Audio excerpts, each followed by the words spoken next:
The snow was falling hard that night, dusting the old cedar trees and covering the mountain trail like a burial cloth.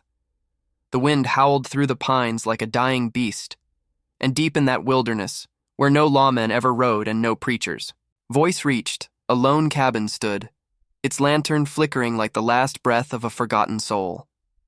Inside that cabin, Calder Briggs stood barefoot on the creaking wooden floor, stirring ashes in the fireplace. A battered hat hung on the wall. A rifle leaned nearby. His hands, rough like tree bark, trembled not from the cold, but from the weight of silence. It had been months since he'd spoken to another human being. Ever since that fever took his wife and child, the ranch had grown quiet.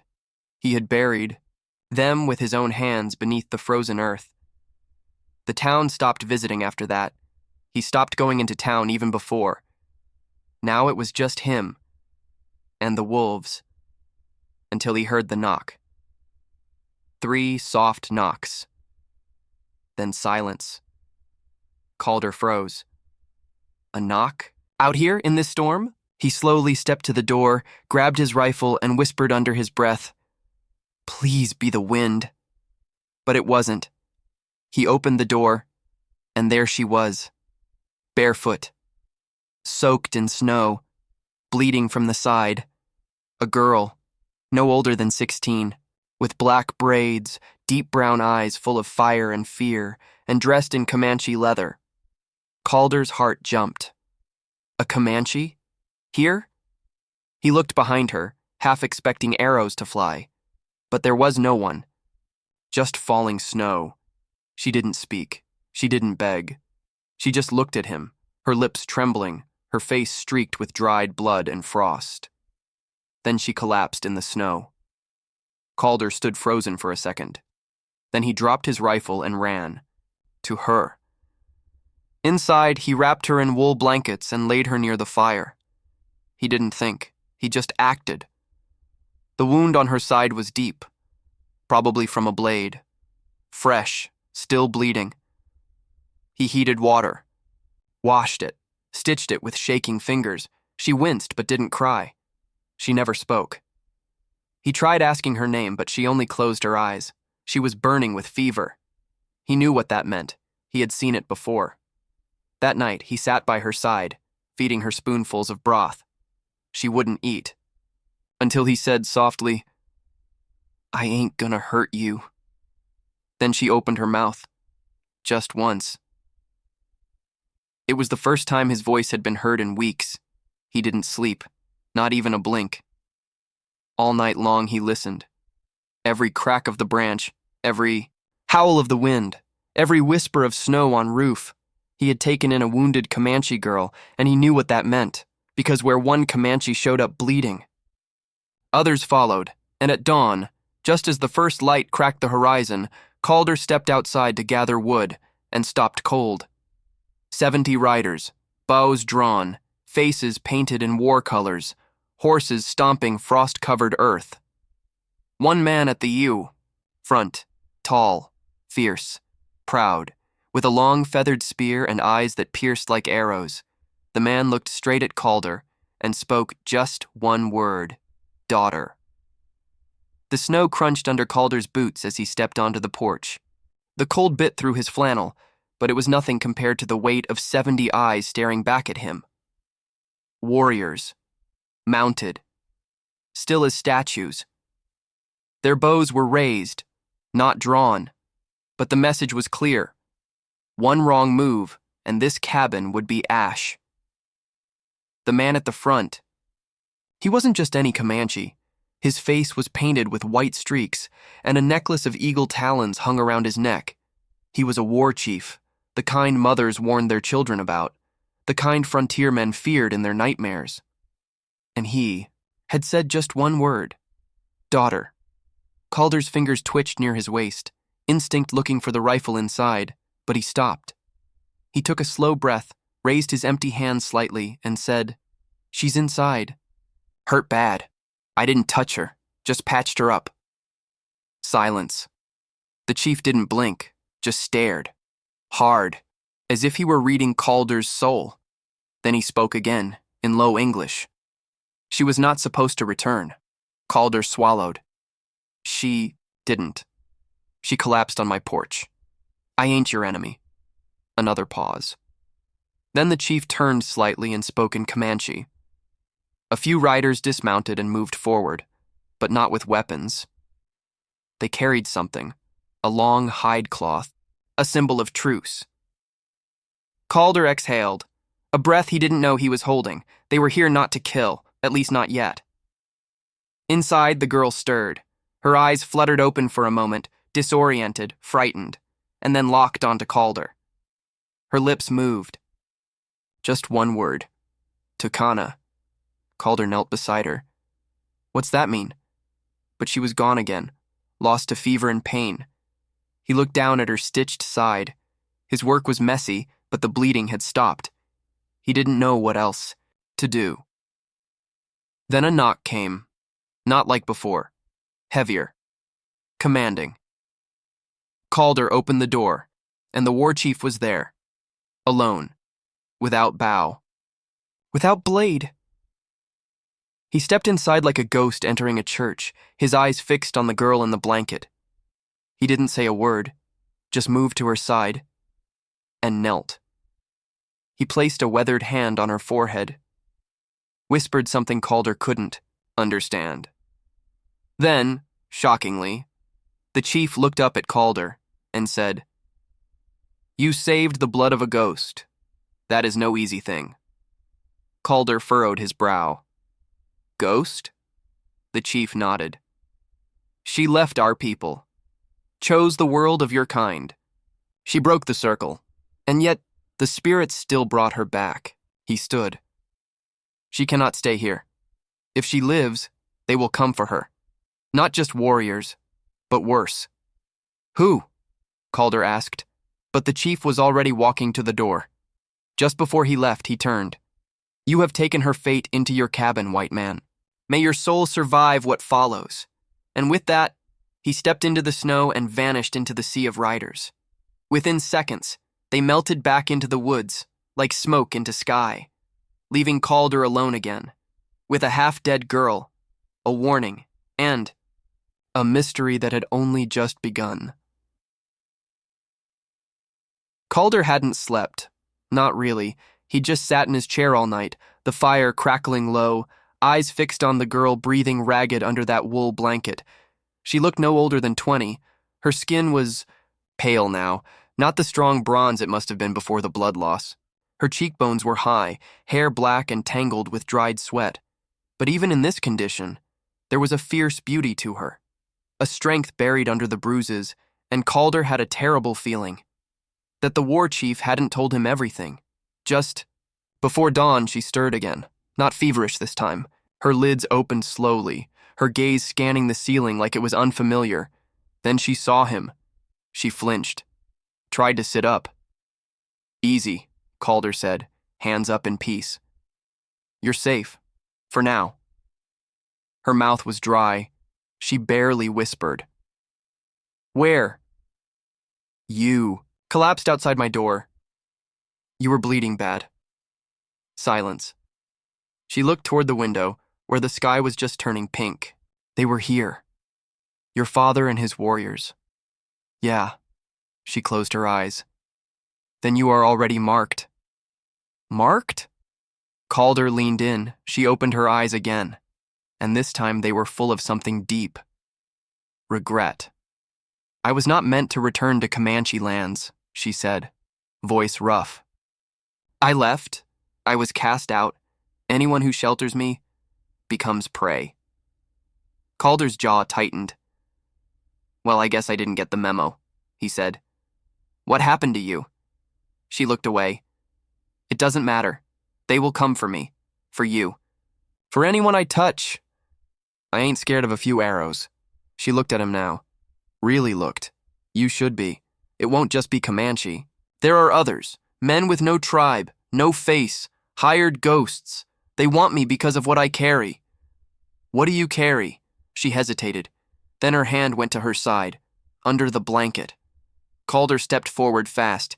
"Easy. Ain't no gun. There." But she wasn't reaching for a weapon. She pulled something from under the folds. a cloth pouch, worn and laced shut. She placed it in Calder's hand. "Open it," she whispered. He did. Inside was a small carved stone, red, warm to the touch. "What is this?" she whispered. "A bloodstone, from the old mines. It was stolen. They think I took it." Calder's eyes widened. He'd heard the stories. Apache bloodstones, said to be cursed, said to bring visions, or madness, and power. People had been killed over less. "You have no idea what that's worth," he murmured. She nodded. "I do. That's why I ran." Footsteps crunched outside. Calder stiffened. He placed the stone back in her pouch and stepped to the door. Hand on the rifle this time. He swung it open and lowered his gun in shock. Sheriff Tom Dugan, but not just him. Behind him were 3 riders, all unknown. "You all right, Calder?" the sheriff asked. "Heard there was movement, and a war party rode through town at dawn." Calder forced a smile. "Nothing but coyotes howling." Dugan narrowed his eyes. "Sure about that?" Before Calder could answer, one of the riders stepped forward. His coat was too clean for a cowboy, boots too shiny, eyes too empty. "I'm looking for someone," he said slowly. "A girl, maybe hurt, maybe Comanche." "Don't know any girl," Calder lied. The man smiled, but it wasn't friendly. "Well," he said, "maybe we'll stay in town a few days, see who shows up." Then he tipped his hat, turned, and rode off slow, the others following. Sheriff Dugan gave Calder one last look. "You get trouble, you come find me." Then he was gone too. Calder closed the door. His gut twisted. This wasn't just a stray girl. This was a warpath waiting to happen, and he was standing right in the middle of it. Calder didn't speak for a long time.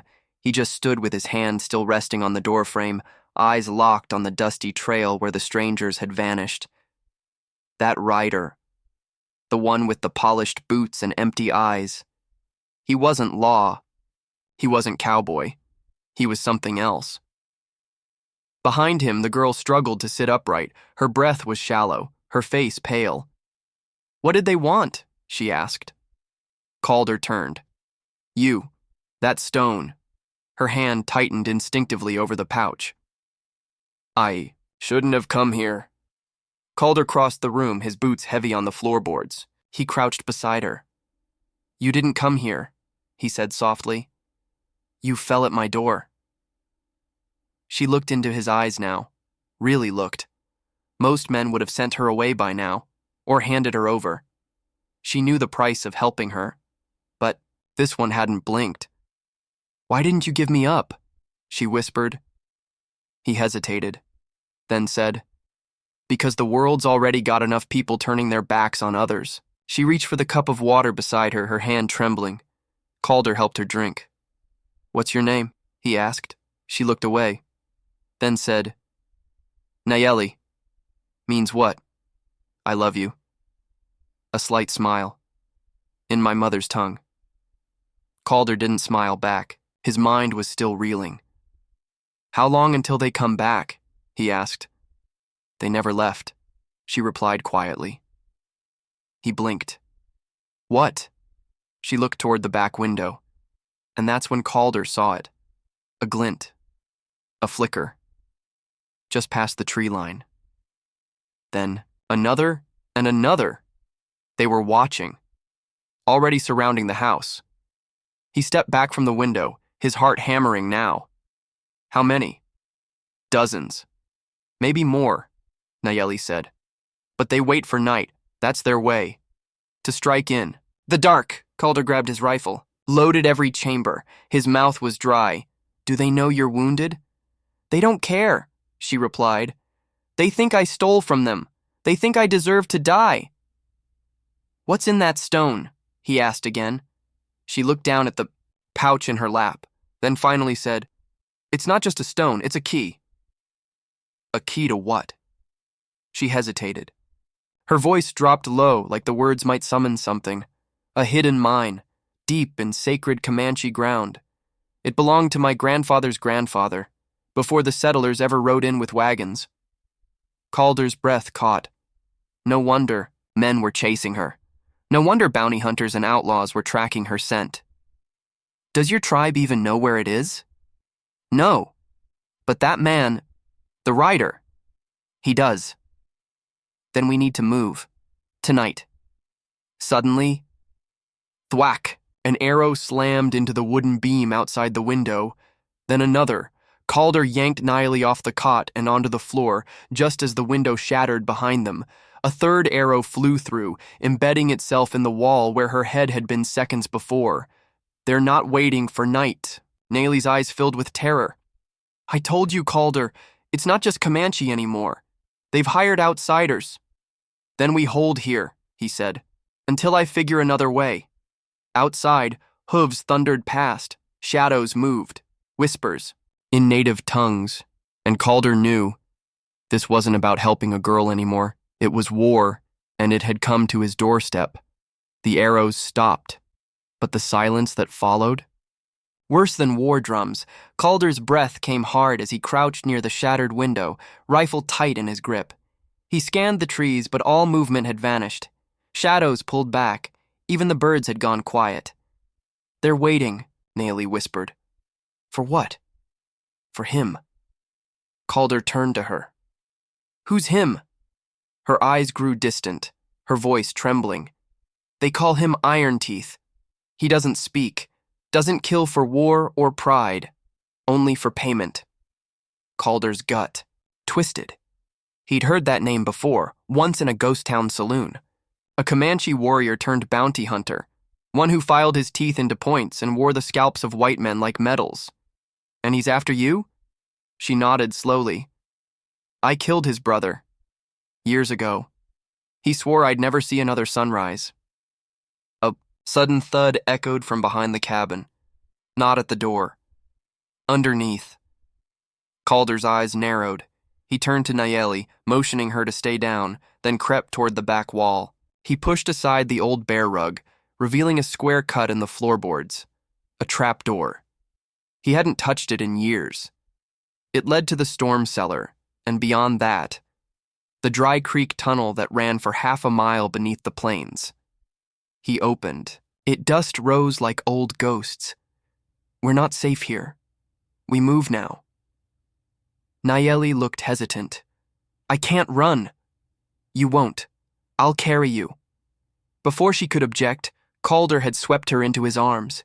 She gasped, not from pain, but from surprise. He moved fast, down the rickety ladder into the darkness. The air was damp, earthy, the kind of place where memories stuck to the walls. He lit a lantern. The flickering glow caught something carved into the wooden beam above the tunnel. A name. June. He stared at it a second. She saw his face change. Who was she? Nayeli asked gently. He didn't answer, just said, keep your voice low. They moved into the tunnel. Above them, boot steps pounded across the porch. The cabin was being searched. A voice shouted, She's not here! Another replied, He's got a trap door, check beneath. Calder picked up pace. Behind them, the sounds of pursuit closed in. Suddenly, Nayeli cried out in pain.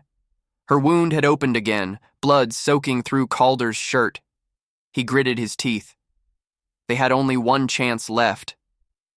Up ahead, faint moonlight trickled through the tunnel's end, the broken mouth of the old dry creek bed.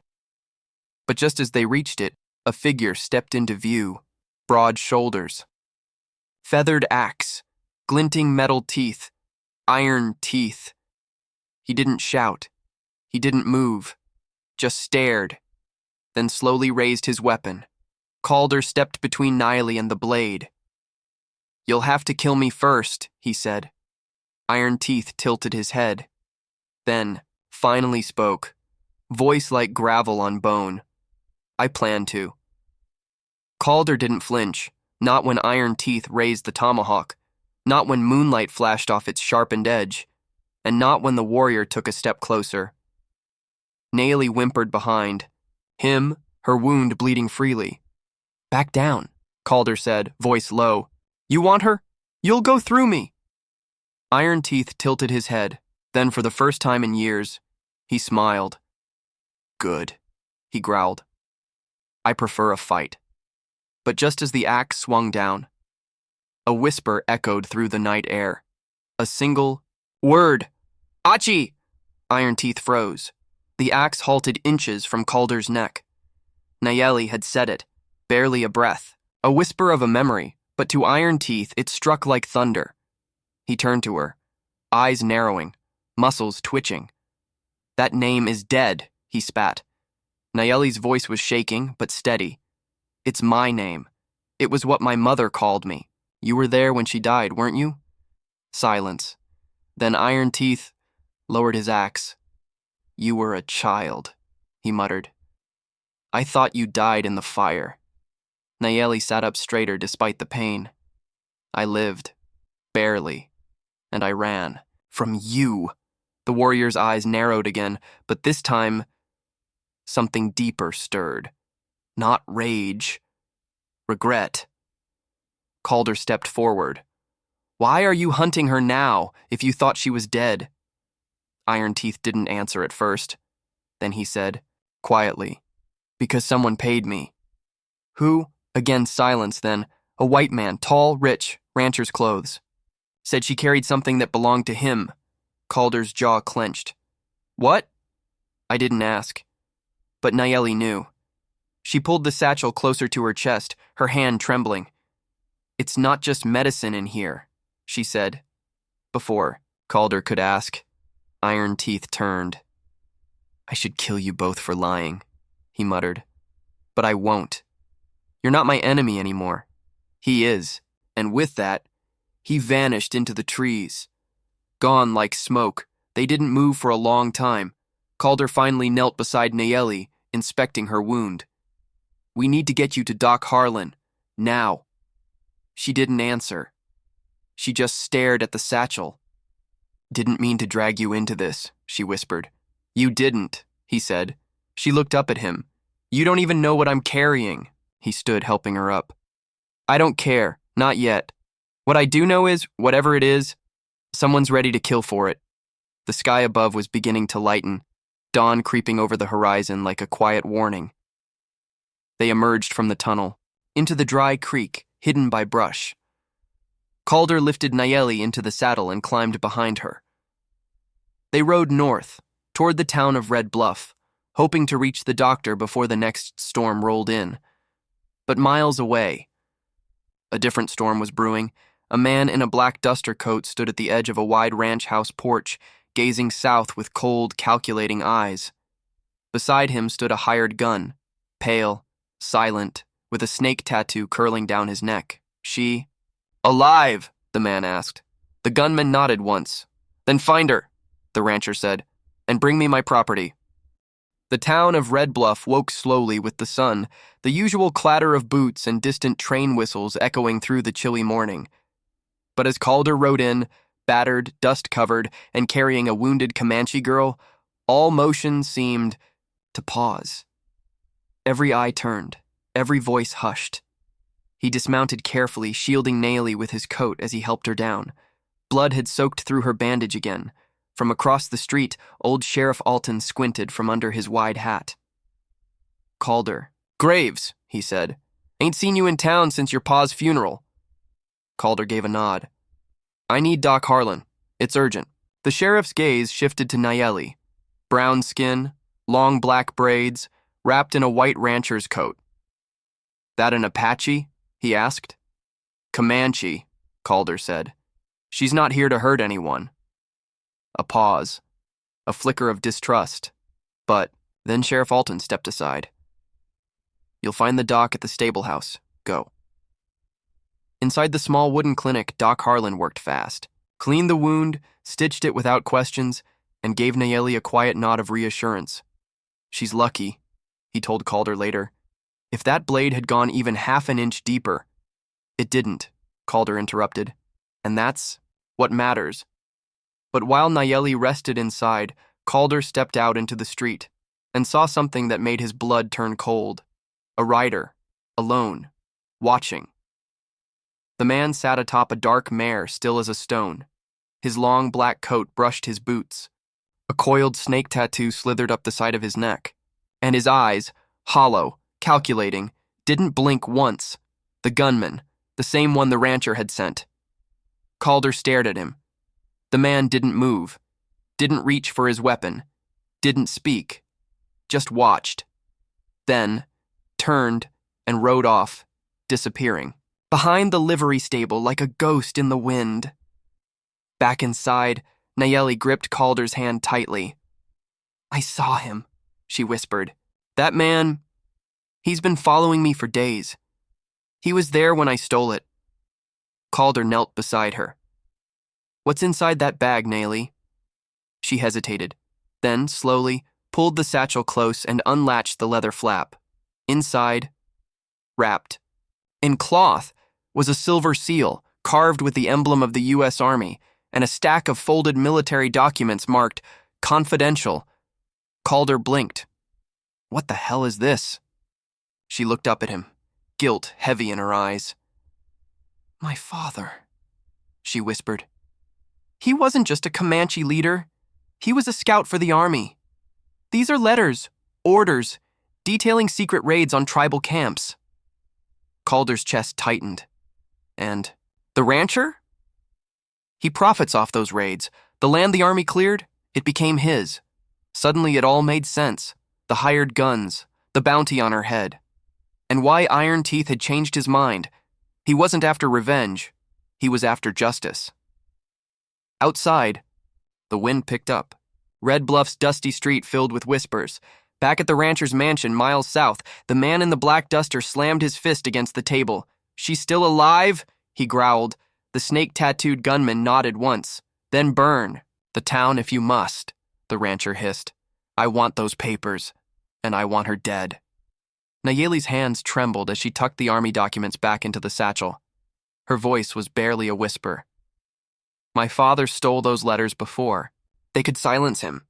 He told me, 'Take them to someone who still has a soul.'" She looked up at Calder. "I didn't know if you did. Until now." Calder sat back, breath shallow. The stolen land, the raids, the bounty. It wasn't just a political mess. It was a powder keg, and now it was in his lap.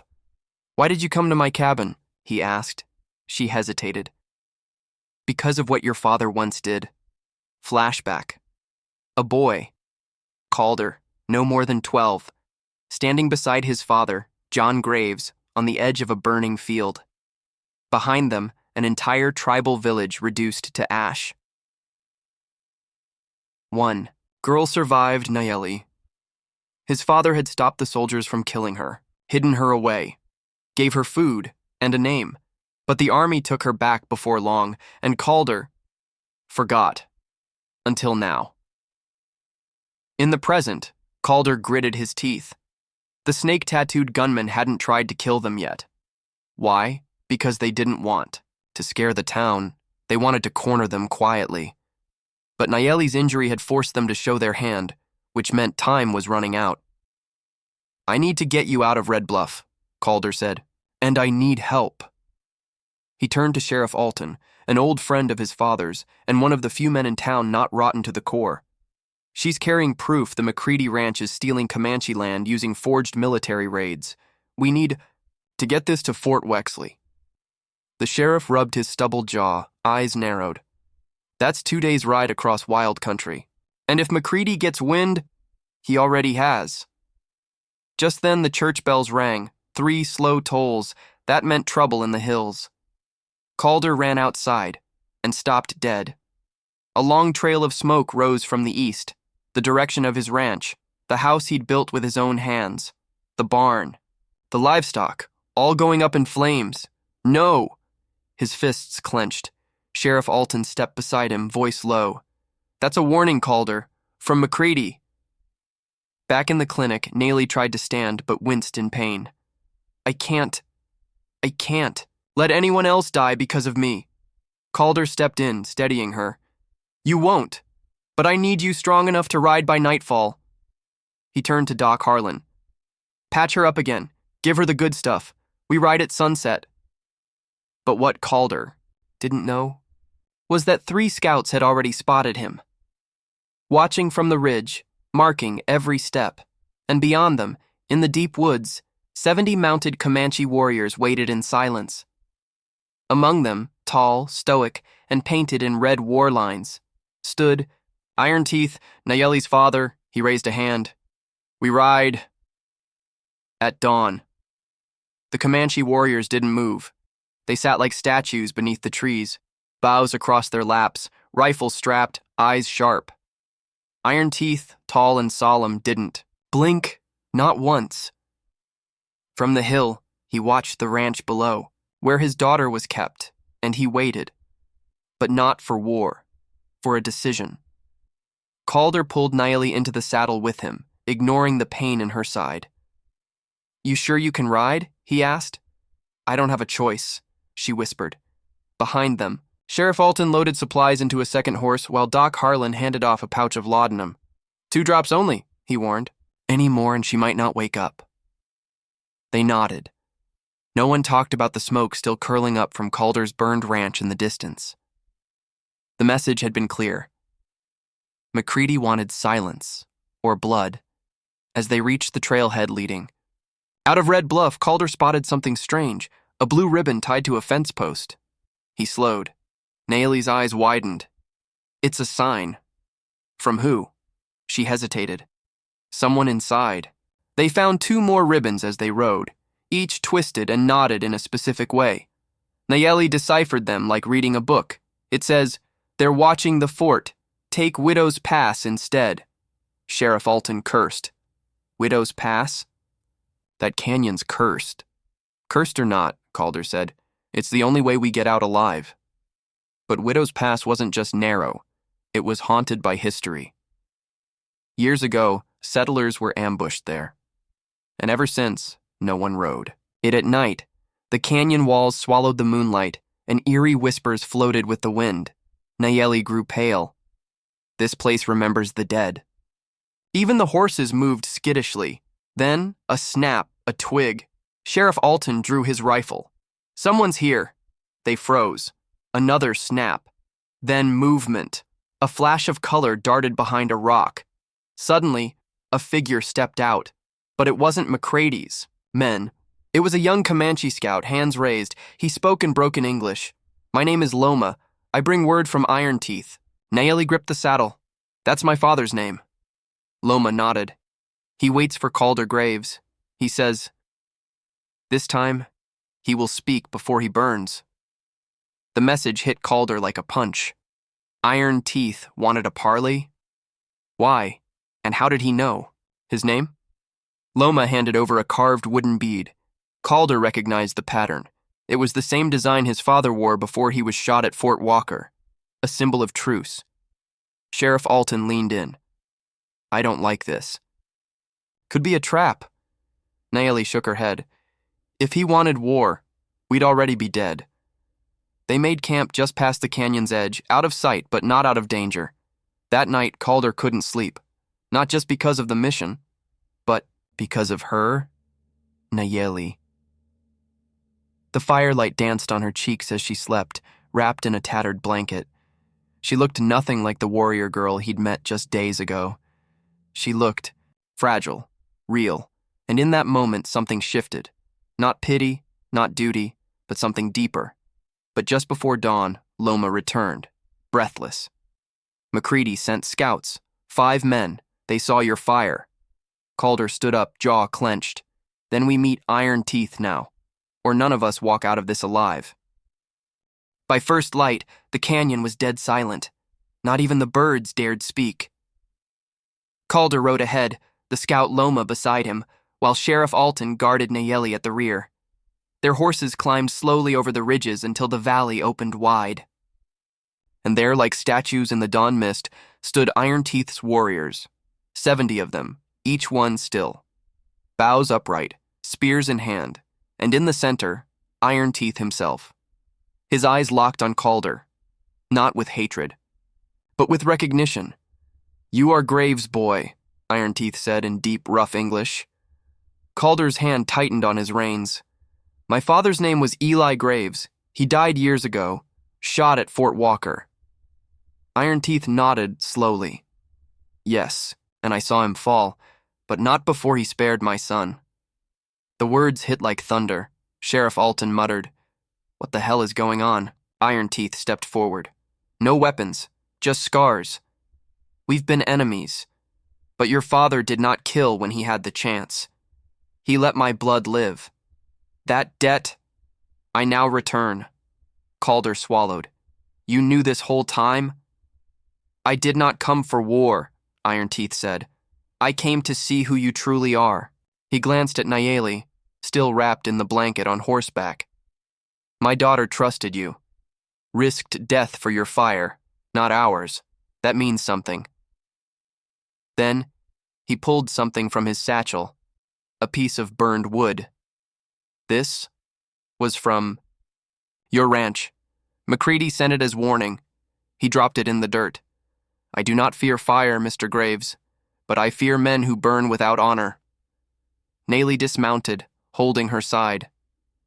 "Father," he raised a hand, "I will hear you when you no longer bleed." She stepped back, silent. Sheriff Alton finally spoke up. "So what now? You're offering peace?" Iron Teeth looked to Calder. "No, I offer a chance to strike first." Calder frowned. "What do you mean?" Iron Teeth pointed east. "McCready's. Men are moving tonight. 3 wagons. Full supplies. Guarded. He thinks you are running scared." He paused. "But a wolf does not run. He circles, waits, then bites where it hurts most." Calder looked between them all. He wasn't a soldier. He was just a rancher who'd lost everything. But now, he had something no one else did. An army of ghosts who lived off the land, and a reason that burned deeper than revenge. "I'll do it," Calder said. "We'll hit those wagons, take back what he stole, and send him a message." Iron Teeth gave a slight nod. "Then tonight, we ride together." Later, in the Comanche camp, Nayeli limped beside Calder. "You didn't have to agree." He looked at her. "I did." She frowned. "Why?" He hesitated. "Because for the first time, I'm not just fighting for land. I'm fighting for you. For what's right." Their eyes locked in silence, and for a moment, the war around them paused, replaced by something far more dangerous: hope. The plan was madness. 3 wagons, 12 guards, and just one night to prepare. Yet Calder wasn't alone anymore. Iron Teeth had called upon the Ghost Riders, warriors who moved through trees like shadows. Nayeli translated as they scouted, each man nodding in silence. Under the moonlight, Calder stood before the fire. He looked around. Old enemies, now risking their lives for him. And at their center, Nayeli, strong despite her wound, her eyes locked on his. Sheriff Alton stepped beside him. "You sure about this, son?" Calder nodded. "I've never been more sure of anything." Alton sighed, loading his rifle. "Then let's teach McCready what happens when you steal from a man with nothing left to lose." At midnight, they rode. Silent, the hooves of 30 warriors, wrapped in buffalo hide. They took the canyon trail, bypassing McCready's lookout ridge. The wagons would stop by Dead Man's Pass before sunrise. That's where they'd strike. As they approached the ridge, Calder whispered, "Everyone in position?" Nayeli beside him touched his arm. Even ghosts know where to hide. A beat passed, and then the sound of wagon wheels. 3 heavy wagons appeared in the distance, torches flickering. Each was loaded with rifles, dry goods, ammunition, supplies McCready had looted from the ranchers of Red Bluff, and Calder's brand was still burned into some crates. That was all he needed. With a signal from Iron Teeth, arrows flew. Not to kill, to disarm. Within seconds, 2 guards fell screaming, the others scattering like scared cattle. Calder and Alton charged in with rifles, yelling for surrender. It worked. In under 2 minutes, the fight was over. 3 wagons, Taken, 12 men, tied and gagged. And the prairie? Silent again. But Calder wasn't done. He took a branding iron from the fire and burned his family mark deep into the wagon sides once again. Not out of pride, but as a warning. We ride these into Red Bluff by dawn, he told the warriors. Let every man see who they really belong to. Iron Teeth gave a slow smile, and for the first time, he laughed. You are not your father, Calder Graves. Calder looked at him, unsure what he meant. You are more. Back in camp, Nayeli wrapped his hand where the iron had burned him. She didn't speak, just stared. He finally said, You saved me the night you knocked. I didn't know it then, but I know it now. She blinked back something in her eyes, then whispered, You saved me first. Outside the tent, war drums beat softly, but inside, it was quiet, except for the sound of two hearts finally beating together, after years of being lost. The sun had barely touched the horizon when the convoy rolled into Red Bluff. 3 wagons, dozen captured raiders, and Calder Graves leading them, with a war-painted Comanche chief riding beside him. People froze. Tools dropped. Sheriff Alton rode ahead, firing one shot in the air. Every man in this town, gather by the church. You're about to hear the truth. Calder stood on the wagon, his hand still blistered from the branding iron. His voice cracked from dust and fire, but his eyes unshaken.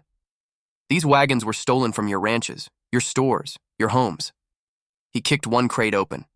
Sacks of flour with local branding still on them. McCready said I was nothing. He told you the Comanche couldn't be trusted. He lied to all of you. From the back of the crowd, a familiar sneer rose. You got nerve, Graves. McCready. He walked forward slow, flanked by 2 deputies still loyal to him. You think riding in with savages makes you a hero? Iron Teeth stepped down from his horse, calm as death. He raised his tomahawk and dropped it at Calder's feet. A silent gesture of trust. The entire crowd went quiet. Is this your land, McCready? Calder asked. You steal from every man. Here. You lie. You divide. And now, you want to pretend you care? McCready laughed. I built this town. No, Calder said coldly. You bled it dry. Then, Ella Jane Winters stepped forward. The school teacher, the one who'd always stood in shadows, she held up a scorched ledger, McCready's handwriting and stolen payroll. I found this in the old barn outside his ranch. He's been using tribal raids as cover for his own crimes. More murmurs. People stepped back from McCready. His smirk faded. He reached for his gun, but Calder was faster, one shot. Clean through the dirt in front of McCready's boots. I swore I wouldn't shoot a man today, Calder growled. Don't make me break that vow. McCready froze, and for the first time, he looked small. Sheriff Alton stepped beside Calder and placed McCready under arrest. The people of Red Bluff began clapping, slowly, then louder, and louder still. It wasn't just for Calder, it was for justice, for unity, and for the first real hope the town had seen in years. That night, Calder sat alone under the stars, away from the cheering crowd, until a hand touched his shoulder. Nayeli.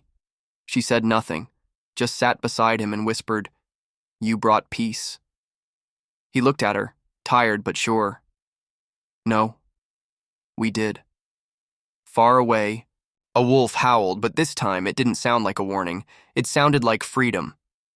The moon had risen full and bright over Red Bluff. Celebration bonfires flickered in the distance. But Calder stood alone behind the church, watching the wind pass through the grass. Behind him, quiet footsteps approached. He didn't have to turn. He knew it was her. Nayeli. You didn't sleep, she said softly. I never sleep well after a fight, Calder replied. Nayeli stepped closer, her hands clasped in front of her. We're leaving tomorrow. My father says it is time. Calder's heart sank. But I thought... He hesitated. I thought peace meant you could stay. She shook her head gently. Peace was the reason. We came. but our place is still with our people. I don't belong here. Calder swallowed, trying to find words. I don't care what the town says. I don't care if it breaks every rule. You do belong here, Nayeli. With me. Her eyes softened. For the first time since the war drums faded, she looked unsure. I never meant to. Find a heart here, she whispered. He stepped forward, holding her gaze. I built fences, fixed roofs, broke my back on this land for years, and none of it ever made sense. He touched her hand, scarred from battle, soft from care. But now, it all does. Because you walked through that door bleeding and stubborn, and I haven't wanted to let you go since. Nayeli's breath caught, she looked away. There are still those who won't accept me, who whisper words when I pass. I don't need them, Calder said. I only need you. A single tear slid down her cheek. She stepped forward and kissed him, not with passion, but with certainty. Then, without a word, she placed something in his palm, a carved eagle feather. Our word for trust, she said. He clutched it tight, then watched her walk back toward the bonfires. That night, Calder didn't sleep. He sat on the porch, feather in hand, staring into the dark, until he heard horses, dozens of them, coming fast.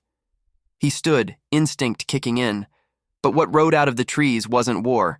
It was Iron Teeth, and behind him, every Comanche warrior who had stood against Red Bluff now rode with flags of peace in their hands. The chief dismounted. We came to ask one thing, he said. Will you come with us, Calder Graves? Calder stood on the porch, staring down a war party. But there were no drawn arrows, no screams, only the silent power of Iron Teeth and 70 Comanche warriors bearing peace flags. Iron Teeth stepped forward, eyes like burning coals under the dawn sky. You sheltered my daughter. You nursed her back from death. Calder nodded slowly. I'd do it again. A long pause. Then the chief spoke again. We have seen this town's fear, but you stood against it. Alone. He looked to Nayeli, who had appeared at Calder's, sighed. She says her place is not with the Comanche now, but beside you. Calder's throat tightened. I didn't ask her to choose. I just couldn't let her walk away. Iron Teeth nodded, almost proud. We came to offer what is rare among us, an honor not often given. He extended a Comanche ceremonial stone. You are not just a rancher now. You are blood-bound to our tribe. Gasps echoed from behind Calder. Tathru, townspeople had gathered silently, drawn by the hooves and whispers. They watched Calder accept the stone, hold it above his heart. Then the chief raised his hand. Our warriors will ride through your town, not to threaten, but to watch. Should any harm come to the woman you love, the sky itself will answer. And with that, Iron Teeth turned. His warriors wheeled around and vanished into the morning mist. Silence fell over the land. Calder looked at Nayeli. You told them? She nodded, eyes shining. I told them I chose love. Behind them, footsteps. Sheriff Hawkins, hat in hand, finally spoke. Graves, this town's been wrong more times than I can count. But today, he looked around. I think we just witnessed something sacred. He stepped forward, raised Calder's hand high. This man didn't just fight for peace. He earned it.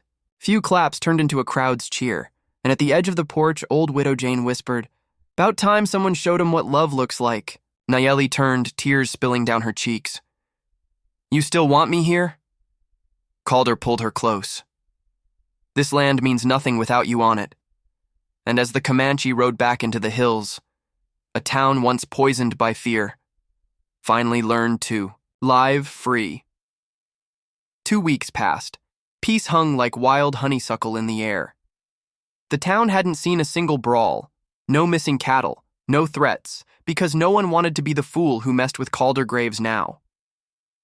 Nayeli moved into the cabin officially. She brought with her only one thing, a carved flute her mother gave her as a child. At night, she played it softly on the porch, and Calder. He just sat beside her, smiling like a man who'd finally found home. One morning, the sheriff rode up. Hate to interrupt lovebirds, he grinned, but there's a parcel of land the town council wants to offer you. Calder frowned. I didn't ask for land. You didn't have to, the sheriff said. You earned it. A week later, the town gathered again, not for trouble, but for a wedding. Under the big oak tree where Calder once sat alone in grief, he now stood in a clean shirt and vest. Nayeli wore a white dress stitched with Comanche beadwork, a gift from her tribe.